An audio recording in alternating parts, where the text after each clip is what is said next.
Bueno, damos gracias a Dios por esta clase que vamos a continuar. Esta es la lección número 5 y vamos a estar tocando una de las obras más, yo diría que crucial para el ser humano, y es precisamente la obra de Cristo. Y realmente, si nosotros vemos, si cuando nosotros leemos la palabra de Dios, de hecho vemos que Cristo no solamente es la parte fundamental del Nuevo Testamento, sino en el Nuevo Testamento simplemente lo que vemos es la promesa cumplida, pero Cristo, la obra de Cristo comienza desde el Antiguo Testamento. Desde el Génesis podemos ver nosotros cómo después de la caída Dios promete una simiente que vendrá de la mujer, que pisará la cabeza, y ese se estaba apuntando a la obra de Cristo que iba a hacer en la cruz de Calvario. Dice un comentario aquí de la clase que vamos a estar dando de John MacArthur, dice: algunas personas piensan que Jesús murió como un mártir. Ellos creen que Jesús es un gran ejemplo de alguien que murió por una causa. Esa es la mentalidad de Jesucristo superestrella, que Jesús fue un mártir que vivió por una buena causa y da un gran ejemplo de cómo estar tan entregado a una causa, que uno esté dispuesto a morir como mártir. Y sin duda, un mártir puede ser ejemplo de sufrimiento, pero no puede ser un sustituto. Un mártir no puede quitar mi pecado a través del sacrificio de sí mismo. Y es lo que decía John MacArthur. Y precisamente, hermano, es la obra de Cristo. Cristo vino precisamente para acabar con la obra del diablo. Dice, para deshacer las obras del diablo. ¿Y cuándo comenzó la obra del diablo? Desde el Edén. Desde el Edén. Mucho más que el Edén. Sí, pero ¿cuándo empezó la obra en nosotros directamente? ¿Cuándo nos afectó? Y fue en el Edén. Y sí, tienes razón. De hecho, hubo una rebelión antes de que está escrita en la palabra de Dios, que dice que hasta qué punto es el enemigo engañador, que dice que logró engañar, junto con él cayeron las 3/4 partes de los ángeles. O sea, bastantes ángeles engañados por Satanás. Así que no estamos lidiando nosotros con un enemigo que, como mucha gente, yo ato al diablo por la sangre de Cristo y yo... Ese es el engañador por excelencia, padre de mentira, homicida desde el principio. O sea, estamos hablando con el peor enemigo jamás que nos hemos expuesto. Eso es peor que un cáncer, eso es peor que... Y de hecho, con una sola duda que le plantó a Eva, cayó por ende Adán y toda la raza humana. O sea, fue algo catastrófico lo que hizo Satanás. Pero aún así la obra de Cristo es mucho más grande, porque por la obra de uno, dice, los muchos, los elegidos de Dios, han logrado obtener nuevamente ¿qué? Perdón y vida eterna. Nosotros pudiéramos morir por uno bueno, nosotros pudiéramos entregarnos, dar nuestra vida por nuestros familiares, pero nuestra vida no cubre el pecado de mi familiar. Malamente mi muerte cubrirá mi pecado y estaré pagando, no porque vaya a ser salvo por mi sacrificio, sino simplemente estaría pagando eternamente por mi culpa. Por eso no podía ser un simple humano que muriera por todo el mundo, porque ya nosotros venimos con la raíz del pecado. Tenía que ser Exactamente. Dios y tenía que ser también humano. Exactamente. No podía ser una expiación primeramente por su pecado y después por los nuestros. No. Por eso tenía que ser un hombre perfecto. Pero tenía que ser santo, santo, santo, sin pecado. Por eso tenía que ser Dios. Pero tenía que experimentar la muerte. Por eso tenía que ser hombre. No podía ser, no podía ser Dios simplemente porque Dios no va a experimentar muerte. Tenía que ser un hombre para poder experimentar la muerte. Dice la primera pregunta, ¿no?, de esta clase número 5. vemos la necesidad del hombre de la obra de Cristo. Y quiero que busquen Romanos capítulo 3, versículos del 10 al 12. Y ahí vamos a estar viendo que dice, de acuerdo a Romanos capítulo 3, 10 al 12, vemos cada hombre es culpable de qué 6 cosas. Hay 6 cosas que dice el texto que somos culpables. Romanos capítulo 3, versículos del 10 al 12. Dice, ¿de qué? Como está escrito, la primera. No hay justo ni aún uno. Esa es la primera. La segunda. No hay quien entienda. No hay quien entienda. La tercera. No hay quien busque a Dios. No hay quien busque a Dios. La cuarta, versículo dice del 10 al 12. Versículo 11. Oh, el 12. El 12. Ahora, ¿no? Sí, no hay quien entienda, no hay quien busque a Dios. El 11. El versículo 12. Y aún se hicieron inútiles. No hay quien haga lo bueno. No hay ni siquiera uno. O sea, lo que estamos describiendo aquí no es solamente una simple enfermedad, es una incapacidad total. Y ese versículo habla también a los cristianos. No hay uno, ni siquiera uno justo. Sí, lo que pasa es que ahí era antes de ser creyente. Ya nosotros, el creyente, está revestido de la justicia de Cristo, de la santidad de Cristo. Cuando ya nosotros nos arrepentimos de nuestros pecados, que fue un don que Dios nos da, no es que nosotros tengamos la voluntad de aceptar a Cristo. Nosotros en esta condición imposible que podemos aceptar a Cristo. Si dice que no hay justo ni alguno, ya con eso es suficiente para merecer nosotros el castigo eterno. Dice, no hay justo ni alguno, no hay quien entienda, ninguno que busque a Dios, todos se desviaron a una, se volvieron inútiles, nadie hace lo bueno. O sea, ¿en qué posición nos deja a nosotros?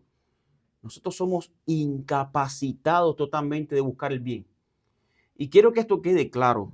No es que nosotros no podamos hacer cosas buenas.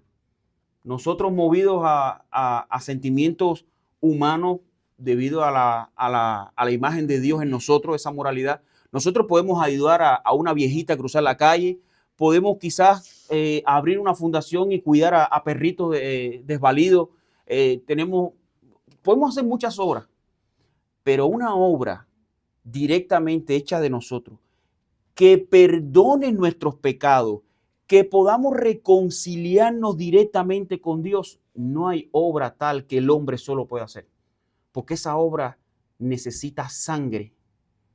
Y si nosotros buscamos desde el Génesis, ¿qué pasó con Adán y Eva?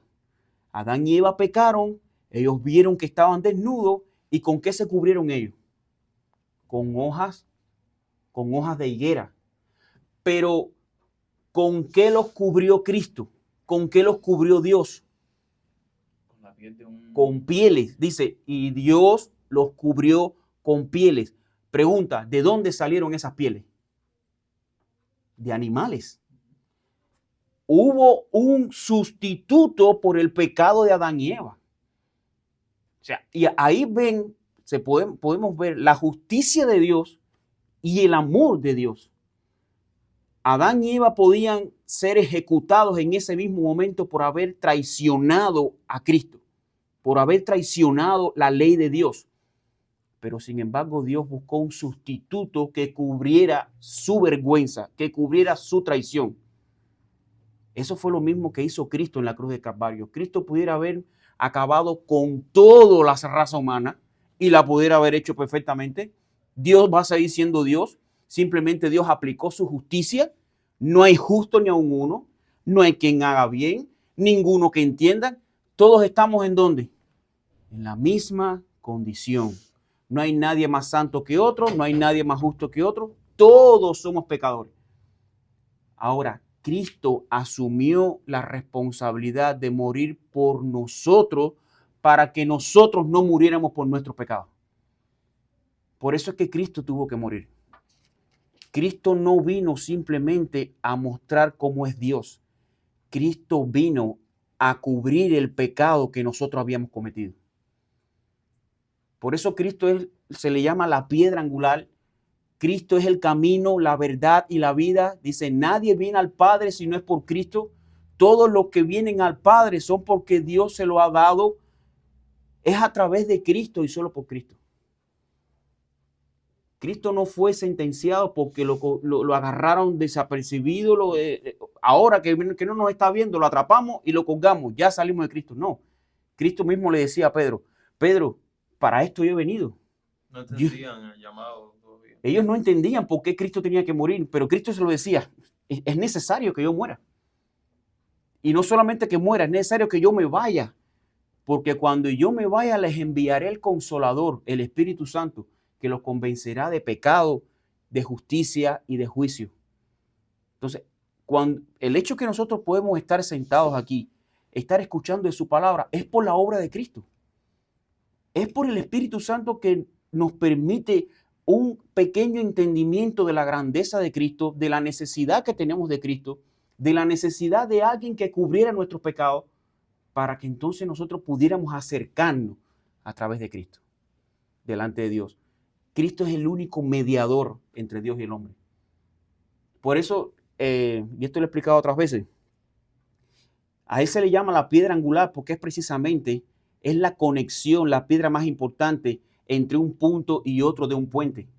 En el Antiguo Testamento, hace miles de años atrás, los puentes siempre comenzaban con piedras desde la base. Y ese arco se cerraba con una piedra que tenía un ángulo específico para que empatara las dos puntas del puente. Precisamente esa es la piedra que simboliza a Cristo. Cristo es la conexión, la piedra exacta que comunica al hombre con Dios. Y esa piedra fue crucificada en la cruz del Calvario para que cubriera nuestros pecados. Ahora, según Romanos 3:23, sumariza cuál es el problema. Romanos 3:23, creo que mayormente en la clase vamos a estar tocando ese texto. Bueno, hay varios, pero bueno, Romanos habla la base de la clase que vamos a estar viendo, que es la obra de Cristo. Romanos 3:23, ¿qué vemos? Dice, ¿por cuánto qué? Romanos 3:23. Por cuanto todos pecaron y están destituidos de la gloria de Dios. Ajá. Ahí vemos una cosa importante. ¿De qué es? Bueno, ahí Juan después empieza. Esa es la base, o sea, por cuanto todos pecados. Y ahí no está diciendo por cuanto los habitantes de tal país pecaron, por tanto tal ciudad de tal país pecaron, por cuanto todos pecaron. Todos tenemos esa naturaleza caída.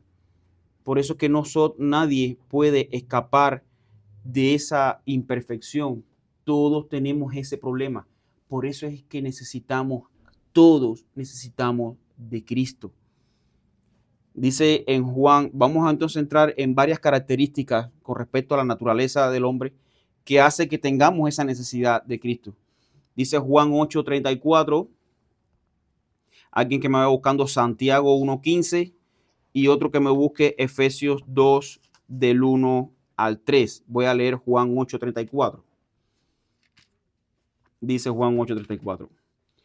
Jesús le respondió, de cierto os digo que todo aquel que hace pecado, esclavo es del pecado. ¿De qué es el hombre esclavo? Pecado. De pecado. En el Antiguo Testamento, cuando en una guerra tú perdías, los sobrevivientes de la ciudad derrotada se convertía automáticamente en esclavos de quien lo derrotó. A nosotros, ¿quién nos derrotó? El pecado. Nosotros somos pecadores, no somos pecadores porque pecamos, sino pecamos porque somos pecadores. El pecado no nos hizo en nosotros la condición de pecador. No, nosotros pecamos porque ya éramos pecadores. Nuestra naturaleza es ir en contra de Dios. Y esa es la incapacidad, y es bueno que chicos, ustedes lo entiendan. La desobediencia está en nosotros. No es que porque ahora vengamos a la iglesia somos diferentes. No, lo que hace la diferencia es Cristo, no nosotros. No tenemos mérito. Nosotros no tenemos mérito ninguno. Si Cristo se aparta un segundo de nosotros, seríamos igual o más pecadores que los que están afuera. porque vuelve a cobrar sentido la naturaleza que mora en nosotros. Y lo que mora en nosotros es el pecado. Ahora, por eso es que Cristo viene, Cristo muere, Cristo hace una imputación, Cristo quita las injusticias y nuestro pecado y pone en nosotros su justicia. Nosotros ahora hacemos la voluntad de Dios porque estamos revestidos de Cristo. No es porque nosotros tenemos un entendimiento sobrenatural, no es porque nosotros ahora somos más inteligentes, somos más capaces. No, fue por la obra de Cristo. Fue por la obra de Cristo. Dice Juan capítulo 1, versículo 15. ¿Cuál es el resultado del pecado? ¿Alguien que lo lea? ¿Quién lo buscó? Santiago capítulo 1, versículo 15. Entonces la concupiscencia, después que ha concedido, da a luz el pecado, y el pecado, siendo consumado, de la luz la muerte. Da a luz la muerte. ¿Qué cosa es concupiscencia? Y esto es una palabra importante. La palabra concupiscencia significa deseos pecaminosos. No es malo que tengamos deseos. De hecho, es parte de la imagen de Dios. Nosotros no somos roboces. Dios nos hace a su imagen y es su imagen moral. O sea, conocemos qué cosa es el bien y el mal, conocemos qué cosa es lo que desagrada o no a Dios, pero debido a la caída, esa parte del bien, esa parte de abstenernos de hacer el mal, se cauterizó. Entonces nosotros simplemente, sin Cristo, bajo esa naturaleza caída, tenemos la inclinación constante de ir en contra de lo que Dios manda. Entonces, dice que debido a la concupiscencia, a los deseos pecaminosos, dice, da a luz el pecado, y cuando es consumado el pecado, da a luz la muerte. Ahora, no quiere decir que cuando tú te sientas tentado y si realmente el día que cada uno de ustedes logre experimentar realmente ese arrepentimiento, ya ustedes no se van a lamentar por el pecado. Y quiero dejar esto claro. Ustedes van a poder ven el pecado, aun cuando esté en la tentación, en los primeros pasos, ustedes van a sentirse tentados. Y eso no es que esté mal, al contrario, ese es el aviso que Dios pone en ustedes para que ustedes se puedan retraer de cometer el pecado. O sea, al sentirse tentados, dice el libro de Santiago que a ustedes no les ha sobrevenido una tentación que no sea humana. O sea, es algo, no es que venga del cielo, es algo que está en nosotros, pero al poder detectarlo antes que pequemos, eso es una bienaventuranza. Porque dice la palabra de Dios que junto con la tentación también Dios ha dado la salida para que podáis soportar. Pero el tema es cuando tú, aún viendo la tentación, le sigues más adelante, definitivamente va a dar luz el pecado y el pecado la muerte. Ahora, la bienaventuranza viene que con la imagen, con la justicia de Cristo, nosotros podemos detectar esa tentación que nos va a hacer caer. Y en esa tentación podemos todavía nosotros tomar acción de apartarnos, sea lo que estemos haciendo, sea lo que estemos viendo, que sepamos que ofende a Dios, cambiar la vista, apagar, sea lo que estemos leyendo, sea lo que estemos pensando o queramos hacer que ofenda a Dios, pues ahí podemos pararlo. Caín y Abel, cuando Caín dice que cambió su semblante en contra de su hermano, Dios le dijo, veo que ha caído tu semblante, para esto aquí o está en tus manos que tú continúes. ¿Qué fue lo que hizo Caín? Mató a su hermano. Pero él tuvo el aviso. No fue una tentación que vino del cielo. Fue una tentación que dice que porque Caín era del maligno. Caín meditó, Caín pensó mal contra su hermano y preparó todo para matar a su hermano. Y él tuvo la salida. Él tuvo el aviso de Dios que le dijo, mira, veo que tu corazón se ha subido en contra de tu hermano, páralo ahí para que no vengan males peores. Él simplemente, ¿qué hizo? Rechazó la voz de Dios, rechazó la salida y siguió y cometió el primer homicidio registrado en la historia. un hermano matando a otro hermano. Eso, yo creo que eso es una de las, de las historias o de las experiencias que padres de hijos puedan experimentar.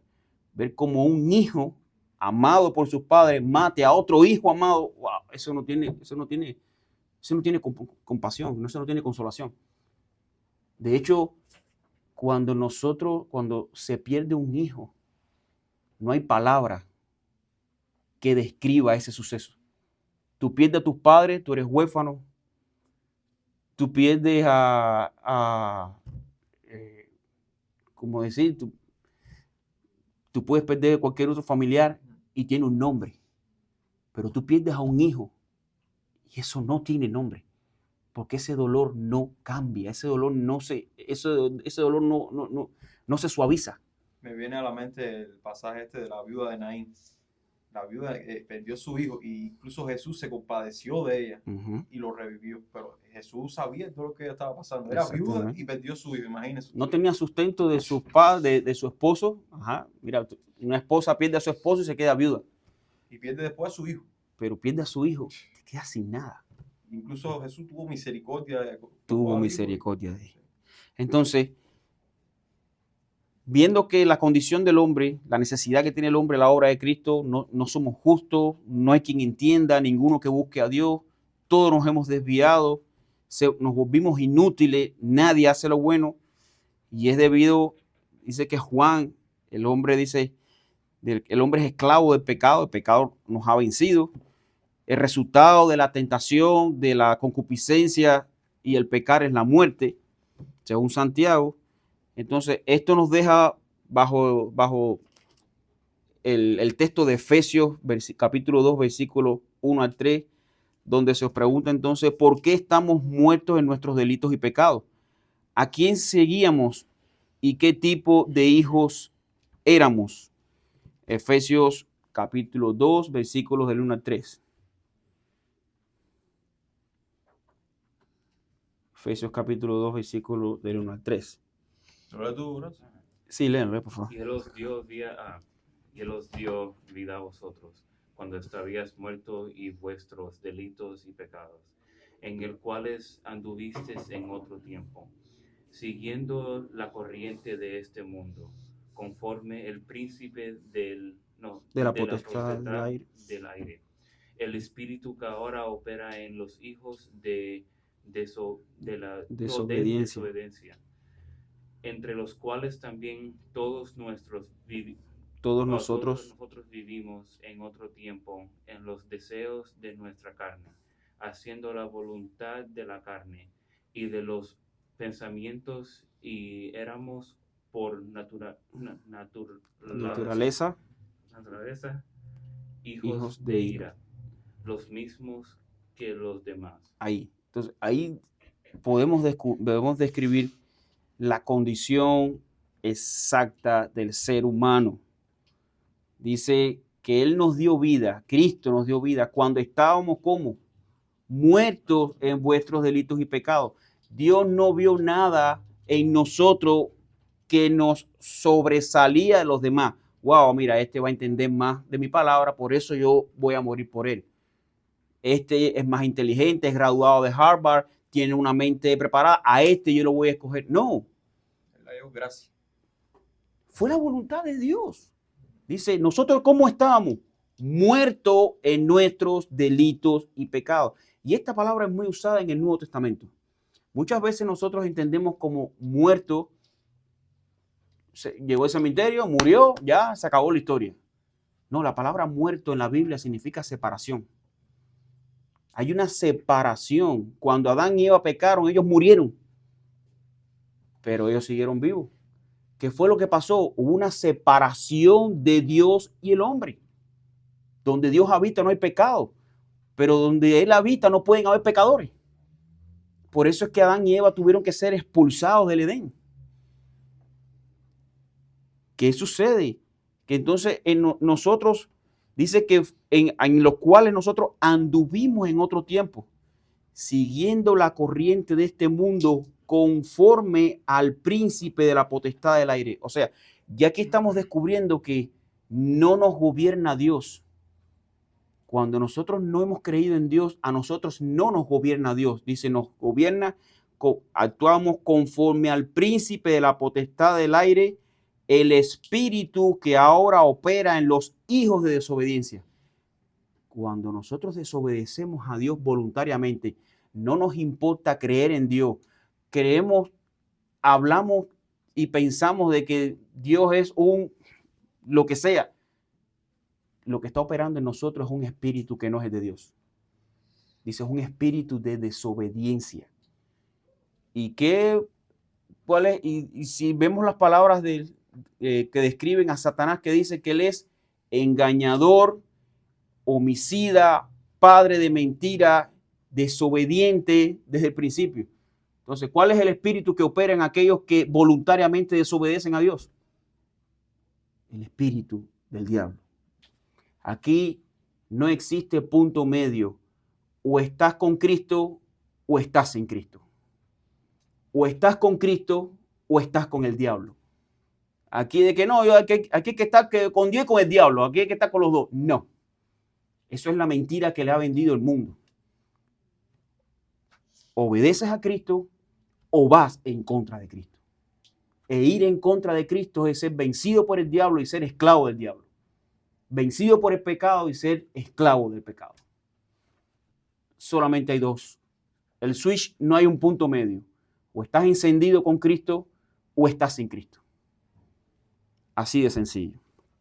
Dice que nosotros anduvimos en otro tiempo conforme a los deseos de nuestra carne, la concupiscencia, haciendo la voluntad de la carne y de los pensamientos, y éramos por naturaleza hijos de ira, lo mismo que los demás. Entonces, lo que está describiendo aquí es una incapacidad total, una tendencia al mal, una motivación solamente por lo que a Dios le desagrada, y por tanto, entonces, dice, ¿en qué vas a experimentar la ira a los hijos de desobediencia? Efesios capítulo 5, versículo 6. ¿Qué van a experimentar ellos? Efesios capítulo 5, versículo 6. Dice, nadie os engañe con palabras vanas, porque por estas cosas viene la ira de Dios sobre los hijos de desobediencia. Chicos, si ustedes permanecen en desobedecer a Dios, en no querer creer, en no querer poner tu fe en Cristo, lo que va a venir sobre ustedes, ni papá ni mamá los va a poder librar. Dice que la ira de Dios vendrá sobre los hijos de desobediencia. Y la Biblia nos describe varios eventos cuando Dios se asqueó del hombre y tuvo que hacer juicio. Le dio un aviso a Noé y le dijo, voy a raer de la faz de la tierra a toda criatura, y los inundó por agua. Solamente de un promedio de más de 7.000, creo, decían como 700 millones de personas que había en el mundo en ese momento, solo se salvaron 8. En Sodoma y Gomorra, las ciudades vecinas, dice que fueron destruidas por fuego. Sodoma y Gomorra eran dos ciudades descritas como grandes ciudades. Decía, la descripción de Sodoma y Gomorra eran ciudades que dice que había abundancia de pan y de ocio. Si nosotros vemos la descripción de Sodoma y Gomorra, vamos a ver que está muy parecida a la ciudad donde estamos viviendo nosotros. Aquí hay abundancia de pan, significa que en una economía fuerte, aquí abunda de todo. Y de ocio. ¿Qué cosa es ocio? Perder el tiempo. Hoy podemos sentarnos 6 horas delante de un televisor y es la final de baloncesto, la final de la Copa del Mundo, la final de no sé qué más, la de tipo Copa, y nos podemos sencillamente, hay abundancia de ocio. Pero cuando hay abundancia de pan y abundancia de ocio, hay escasez de la palabra de Dios y por tanto poco apego a la obediencia de Dios. Y dice que y sobre todo no es no solamente eso, que al tener abundante ocio, vamos a dedicar nuestra mente a hacer cosas que no convienen. ¿Qué pasó con David? David dice el texto, en los tiempos donde los reyes iban a la guerra, tenían que estar ellos ocupados en frente del ejército.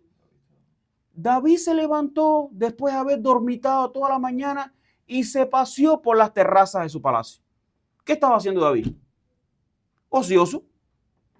Dice, y vio una mujer que se bañaba, la cual era de hermoso parecer, y él la codició. Y le dijeron, esa mujer es casada. No importa, dile que me la traigan para acá. Ese hombre, debido al ocio, mandó a matar al marido, estuvo con ella, y por ir para allá, eso fue un desastre. Debido al ocio, debido a estar tanto tiempo perdiendo el tiempo sin estar en el lugar que tú tenías que estar. Tú tenías que estar en ese momento con el ejército, no paseándote por los terrazas. Muchas veces nosotros caemos en pecados porque estamos tonteando con el mundo. El mundo no está para tontear. Satanás quiere destruirte. Satanás quiere que tú te envicies. Satanás quiere que tú te controles.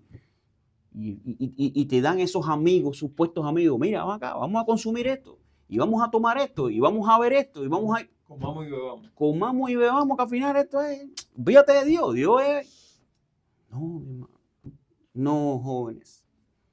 No vivan. Así vive un tonto. No Sí, vivan ya así. ellos tienen su recompensa. Y al final, ¿qué? ¿Te vas a satisfacer? No. Porque simplemente vas a volver a de nuevo a anhelar esas mismas cosas. Entonces, ¿qué va a experimentar esos hijos de desobediencia? Según Efesios 5, versículo 6, la ira de Dios. Y así como estudiamos en la lección 3, Dios afirma su santidad y demanda conformidad a esa santidad. El hombre se enfrenta con el pecado, Romanos 3:23. El tener a Dios como su enemigo, Santiago 4:4. No sé si ustedes lo tengan escrito ahí, pasen la hoja. Estamos en el E. El sometimiento al poder de Satanás, 1 Juan 5:19. El ser incapaz de salvarse a sí mismo, Romanos 5, versículo 6. La muerte, Romanos 6:23. La condenación y la separación eterna de Dios, segunda de Tesalonicenses 1:9. Ahora, aquí entramos en el que pudiéramos experimentar, pudiéramos ver el costo de la obra de Cristo. Muchas veces podemos decir que porque Cristo era Dios, le fue fácil, y de bueno, era Dios, todo lo puede. Vamos a ver el costo de la obra de Cristo. En Filipenses capítulo 2, versículos 7 a 8.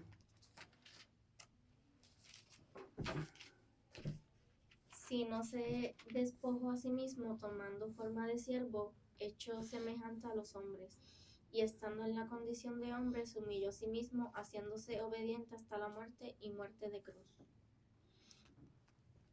Y ahí vamos a ver varios aspectos que vemos. Ahí vamos a ver como unas 3 cosas que Cristo hizo cuando vino a este mundo. Y quiero que entiendan el contexto. Él compartía, él era de la Trinidad. Ellos 3 son uno. Él disfrutaba de esa santidad, de esa deidad. Cristo se despojó a sí mismo, tomando forma de siervo, hecho semejante a los hombres. Él se hizo como nosotros, dice, y se hizo semejante a los hombres. Bueno, ¿y en qué forma? Dice que al él tomar forma de hombre pasó algo. Dice el texto que ¿qué? El versículo 8. Y estando en la condición de hombre, ¿qué se hizo? Se humilló. ¿Cuántos de nosotros aguantan humillación? Yo creo que nadie, todo el mundo se enfada. ¿Por qué tú me hablas así? ¿Por qué tú me dices tal cosa?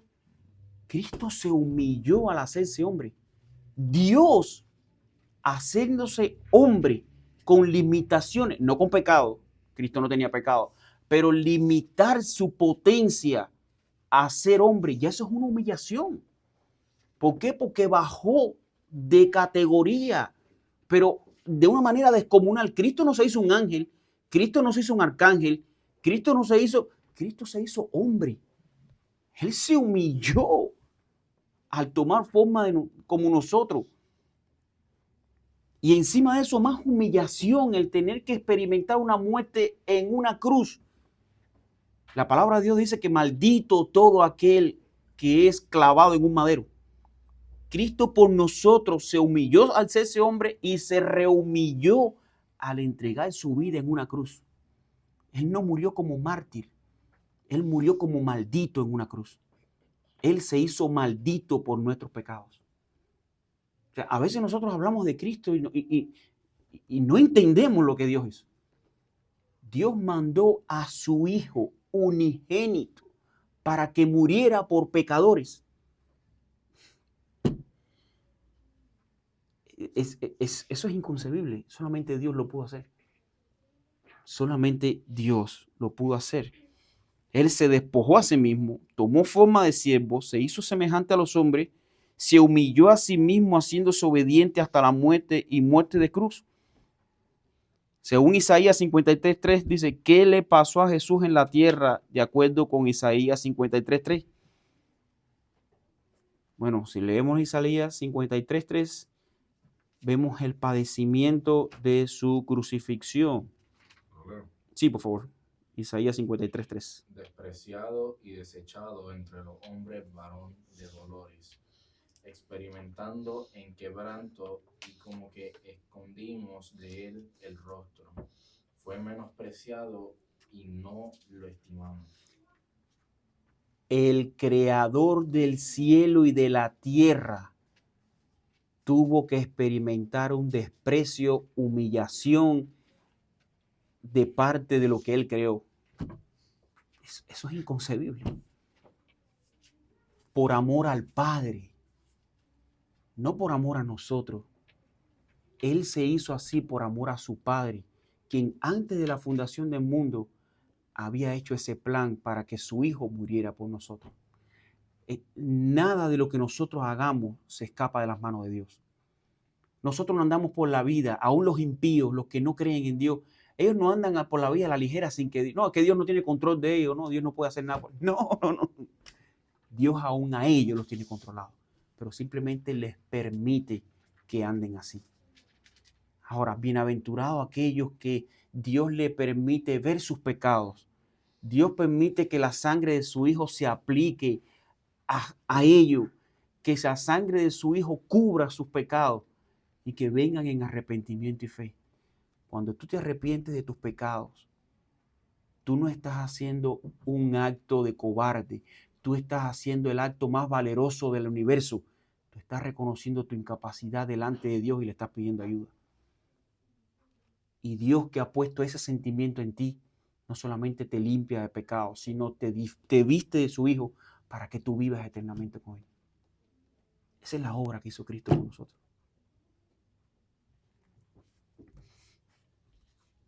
Dice, fue despreciado y desechado de los hombres, varón de dolores y experimentado en aflicción. Dice, ¿qué requiere entonces el perdón de pecado? ¿Qué dice Hebreos capítulo 9, versículo 22? Hebreos 9, versículo 22. Y casi todo es purificado, según la ley, con sangre, y sin derramamiento de sangre no se hace remisión. Ahí está diciendo que no hay manera de que Dios pueda perdonar los pecados sin que haya derramamiento de sangre. Cristo tenía que morir en una cruz. Pero no podíamos ser tú y yo, porque simplemente es como un pedazo de carne clavado en una cruz. Tenía que ser uno sin pecado. Y el único sin pecado es Dios. Lo que costó tu salvación no fue un capricho de Dios. Es que Dios no puede pasar la mano por encima del pecado y que ya todo está bien, no lo hagas más. No, todo pecado tiene una consecuencia. Y si Cristo no perdonó, si Dios no perdonó a los ángeles que cayeron, que desobedecieron, sin embargo ha tenido esa piedad con nosotros. O sea, Chicos, de verdad, valoren lo que Cristo hizo por nosotros. No es un cuento de hadas. Esto no es algo bonito que, bueno, sí, es bonito venir a la iglesia, es bonito cantar y mira, aquí estamos, nos sentimos bien. No, es que este es el único hospital que cura tu alma. Es Cristo el único que puede pasarte de la muerte a la vida eterna. Es solo Cristo. Dice, ¿qué requiere el perdón de la ley? El perdón de pecado. Dice que según la ley, casi todo es purificado con sangre y sin derramamiento de sangre no hay perdón.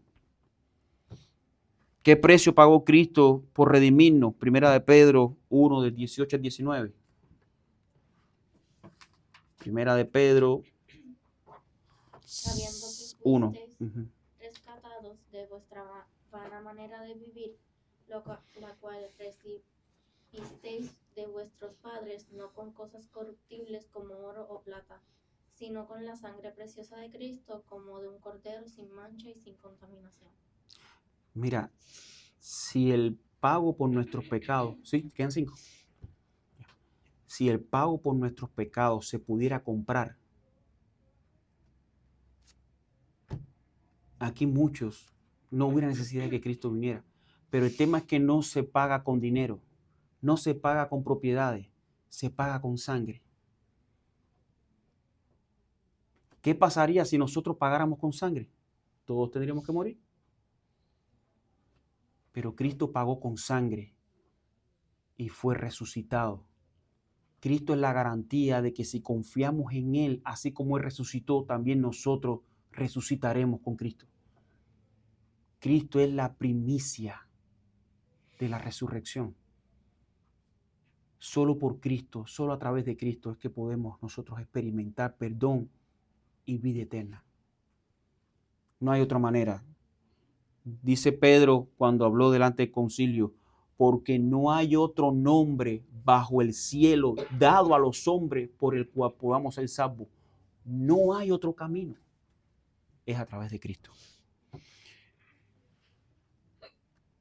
Chicos, aquí vamos a quedarnos, vamos a ver 2 preguntas más para quedarnos en el punto número 3, las provisiones de la obra de Cristo. Dice, ¿qué gritó Jesús en la cruz? Mateo 27, 46. Dice, 27, 46. Esta es parte de la mayor también humillación que vivió Cristo. El mayor dolor que experimentó Cristo fue ese. Y desde la hora 6ª hubo tinieblas sobre toda la tierra hasta la hora 9ª. Es el Mateo 27, 46. Cerca de la hora 9ª, Jesús clamó a gran voz diciendo, Elí, Elí, lama sabachthani. Lama sabachthani. Señor, Señor, Dios mío, ¿por qué me has abandonado? No porque Cristo no gritó, ¿por qué estoy clavado en esta cruz? ¿Por qué me duelen los clavos? No dijo, Dios mío, ¿por qué me has desamparado? Él estaba cargando con el pecado del mundo. Él estaba Ni cargando. Dios podía mirarlo en ese momento. Lo que tú y yo hicimos se lo imputó a la cuenta de Cristo. Último, ¿qué le hizo Dios a Jesús mientras Él estaba en la cruz? Isaías 53, 6 dice, el Señor hizo que cayera sobre Él la iniquidad de todos nosotros.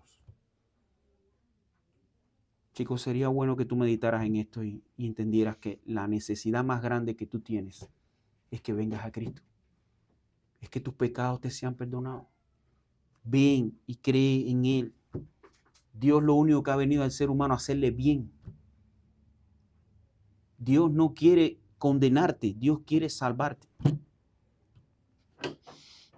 Bueno, en la clase siguiente nos quedamos entonces en la clase número 5, seguimos y vamos a ver entonces las provisiones de la obra de Cristo en la página 79. Vamos a terminar en oración entonces.